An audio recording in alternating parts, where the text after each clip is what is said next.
Hello students, this is Karan Sonagra and welcome back to the chapter number 13, Electric Current and its Effect.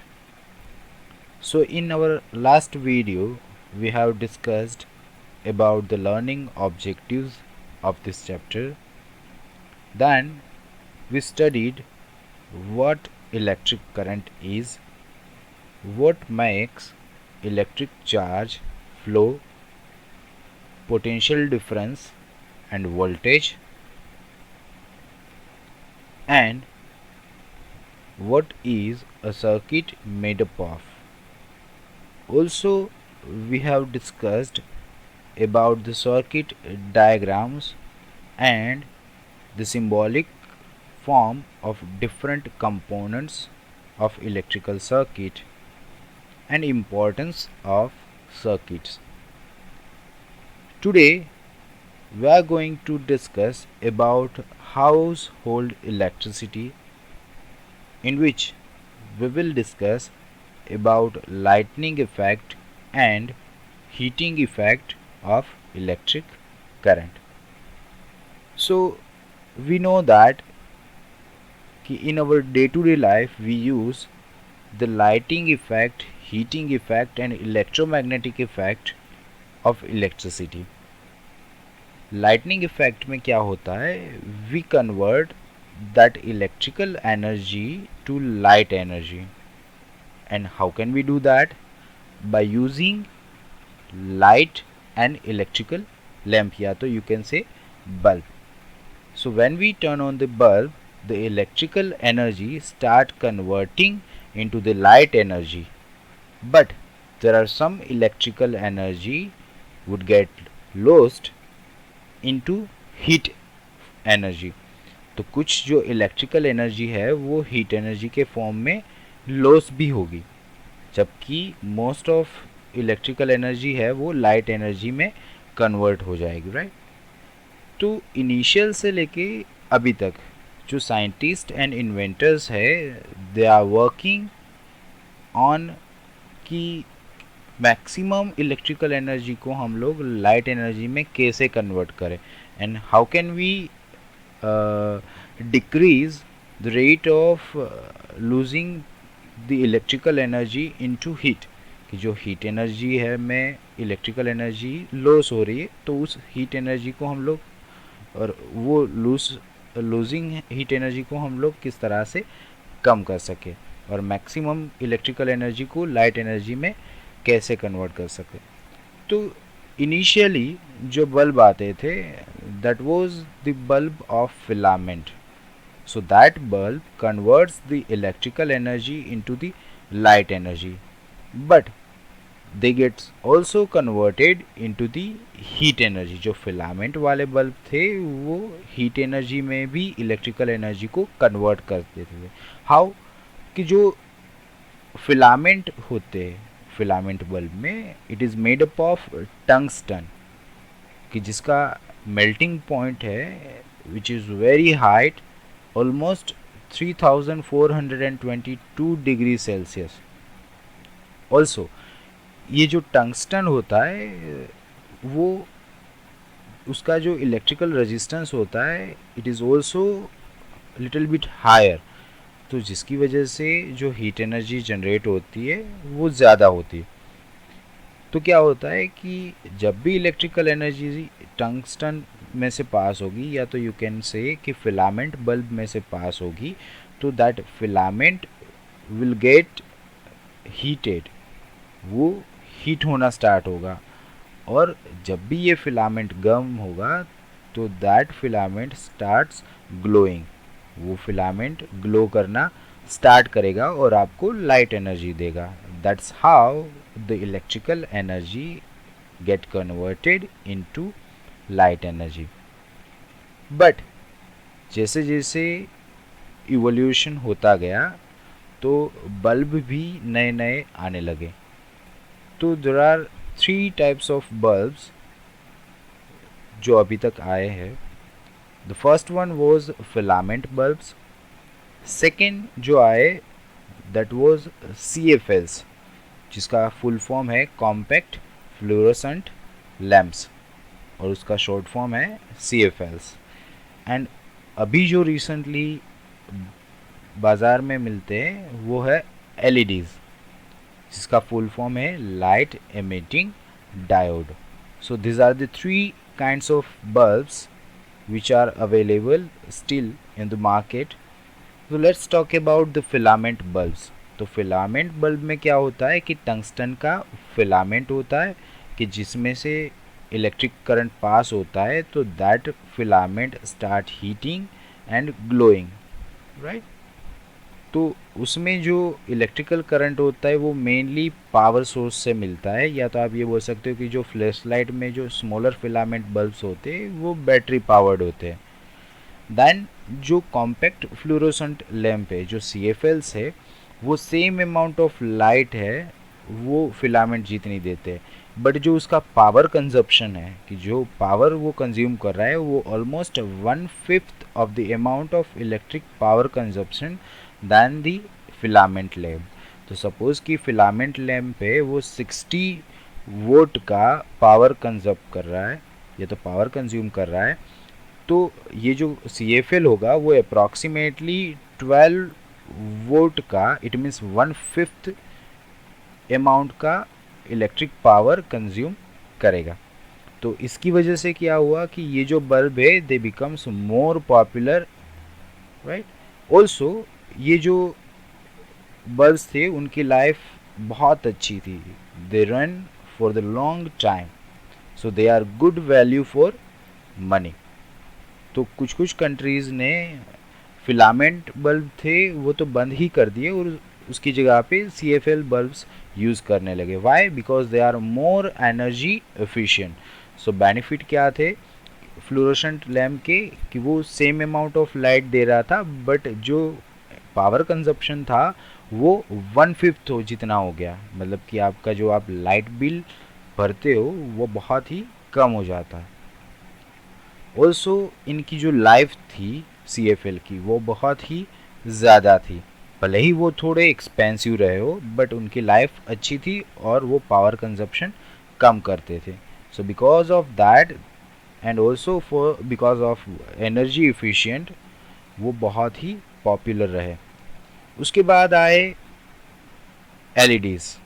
तो LED है ये भी बहुत popular हुए। क्यों? बिकॉज जो LED है वो फ्लोरोसेंट जो बल्ब थे उससे भी कम पावर कंज्यूम करती थी। तो this LED is called light emitting diode, and LEDs are used in flash lights, bicycle lamps, string lights and also even in tube lights now. So almost सब जगह पे LED लाइट्स ही आ गई है।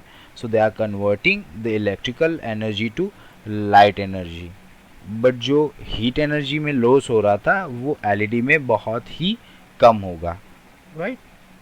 Also they are use in solar power garden lights and street light. जो solar power garden lights होती है उसमें भी और स्ट्रीट लाइट में भी LED लैम्प्स यूज़ होते हैं। सो यहाँ पे कुछ फैक्ट्स दिए हैं that for the same brightness of light जो LED बल्ब्स है इट यूजेस 6 to 8 वोट्स, जबकि जो CFL है इट यूज़ 13 वोट्स, और जो फ्लोरोसेंट जो फिलामेंट बल्ब थे इट यूज 60 वोट्स। तो जो फिलामेंट बल्ब है वो सबसे ज़्यादा पावर कंज्यूम करते, जबकि CFL उससे कम करते और LED उससे भी कम पावर कंज्यूम करती है। So less power means less consumption of electricity and less heat generation. तो जैसे जैसे कम पावर कंज्यूम करता है वो हीट भी कम जनरेट करता है। Also when you are buying a bulb, check कि उसके ऊपर ISI मार्क है कि नहीं है। तो ISI मार्क किस तरह का दिखता है? इस तरह का। तो ISI का मीनिंग क्या है? ISI means the Indian standards institutes, की जो डिसाइड करती है कि either the industrial product has certified quality और नॉट।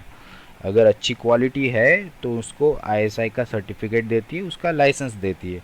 अगर नहीं है तो उनके पास आईएसआई का सर्टिफिकेट या तो आईएसआई का लाइसेंस नहीं मिलेगा. So this ISI mark is compulsory for the products such is electrical appliance, cement and LPG cylinder. तो जो ये एलपीजी सिलेंडर है, जितने भी इलेक्ट्रिकल अप्लायंसेस एंड डिवाइसेस है और सीमेंट है, उसके ऊपर आपको आईएसआई का सिंबल ऐसा दिखेगा ही इफ़ दे आर सर्टिफाइड, अगर उनके पास लाइसेंस है तो. Now let's talk about the heating effect of electric current. So this heating effect of an electric current, it depends on the type of wire. किसके ऊपर depend करती है? Type of wire पे. Second, it depends on the thickness of wire, मतलब कि आपका wire कितना thick है उस पर भी डिपेंड करती है. Third, length of wire. Fourth, the amount of current which is passing through that wire and also the duration, कि जितनी टाइम के लिए वो करंट पास हो रहा है वो. So this are the 5 things on which heating effect of electric current depends. एक, the types of wire. 2, thickness. 3, length. 4th, amount of current which is passing through that wire. And 5th, that is कि कितने time के लिए वो current pass हो रहा है.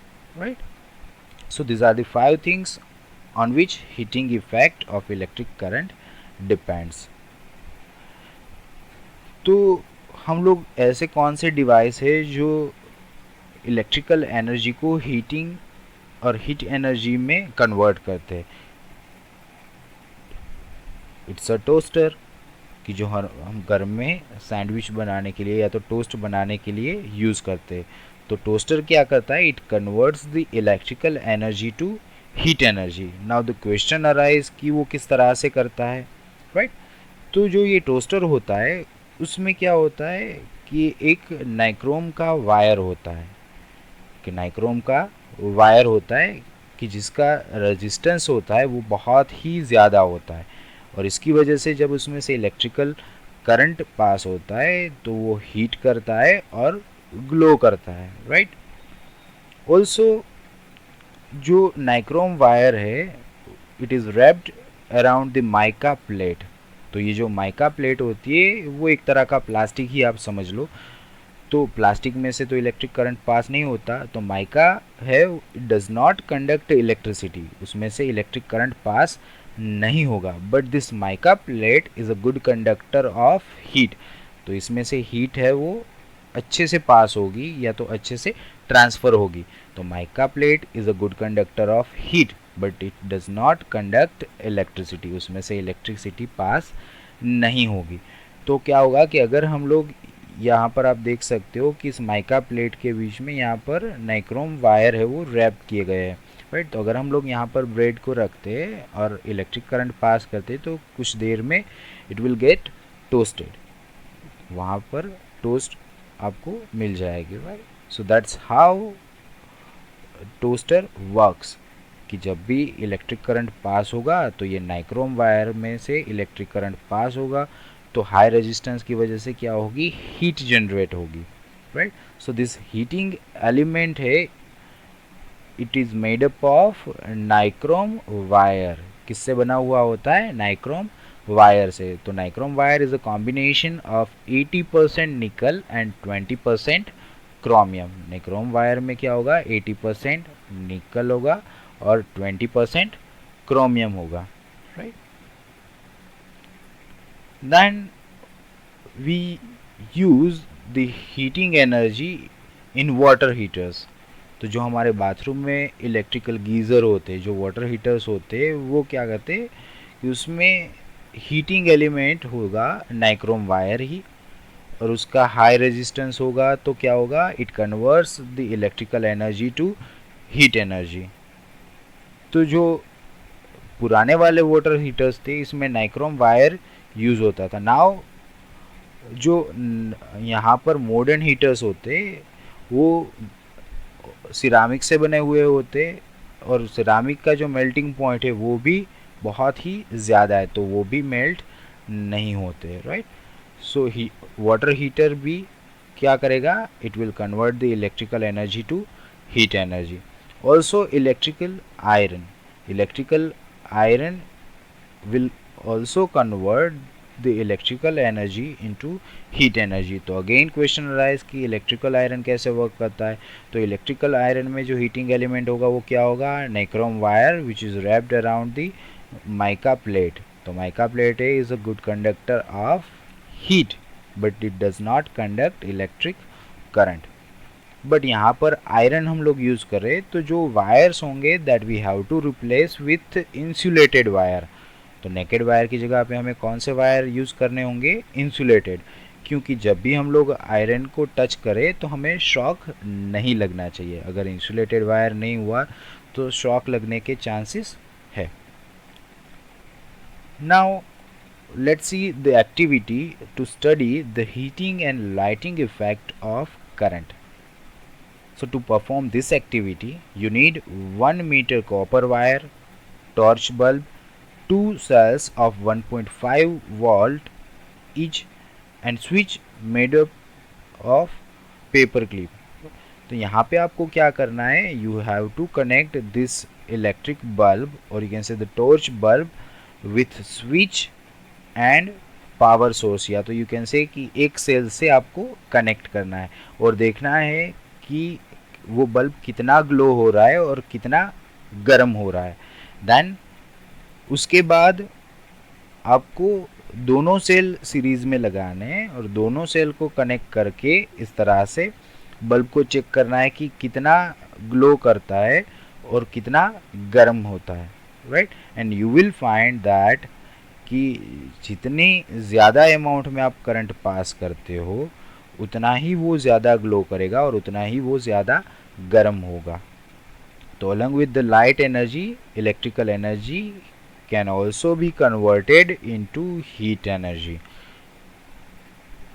So that's it in this video. You have to perform this activity at your home if possible. Thank you and have a nice day.